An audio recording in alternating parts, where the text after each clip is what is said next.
on va lire le texte qu'on vient de lire. Hein. Donc, et ça c'est, voilà.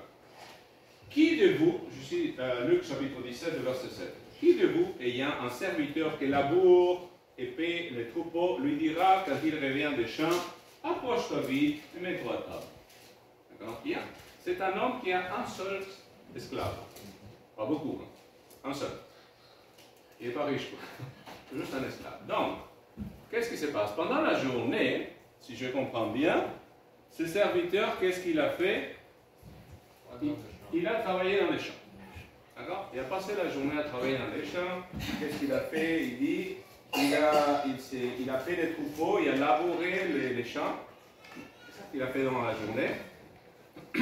Et quand il a fini sa journée, qu'est-ce qu'il doit faire? Est-ce qu'il rentre à la maison et il dit, bon, maintenant il met les pieds sur la table, il dit, est-ce qu'il peut faire ça? Non, c'est un esclave. D'accord? Et c'est ça la suite. Est-ce que le maître, c'est ça qu'il dit la suite, hein? Et lui dit, approche-toi, viens, on mange à table. Hein? C'est ça qu'il lui dit le maître? Aucunement.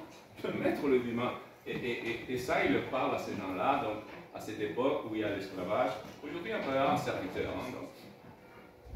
Et donc, et voilà, ce serviteur, qu'est-ce qu'il doit faire avant que lui-même il mange? Il doit préparer la nourriture pour qui? Pour son maître. Il doit s'occuper de lui. Une fois que lui, il aura fini de manger, c'est ça qu'il dit la suite, on va le voir. D'accord? Qu'est-ce qu'il doit faire lui? Une fois que l'autre l'a fini, là, il ramasse tout, il lave un petit peu. Là seulement, il peut lui-même manger. D'accord?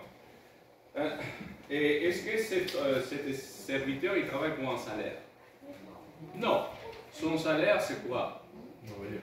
Hein? Nourriture et manger. C'est ça, il est nourri, il est logé, et si jamais il est malade, son maître va prendre soin de sa condition, qu'on s'appelle, physique, d'accord? C'est ça l'arrangement de ce qu'on appelait à l'époque l'esclavage. Mais l'esclavage n'est pas ce que les Anglais ou les Hollandais ou même les Français ont pratiqué à l'époque. C'est à l'époque on devient un esclave parce qu'on a des dettes. Quand on est très endetté, on se vend comme esclave, même ses propres enfants, parce qu'on doit payer une dette. Mais une fois que la dette est payée, quoi, on n'est plus esclave. D'accord? C'était comme ça l'esclavage d'époque. Donc ça ne ressemble pas à ce qui a été pratiqué par la suite par d'autres dans les mondes modernes que nous approchons, qui sont 200-300 années en arrière.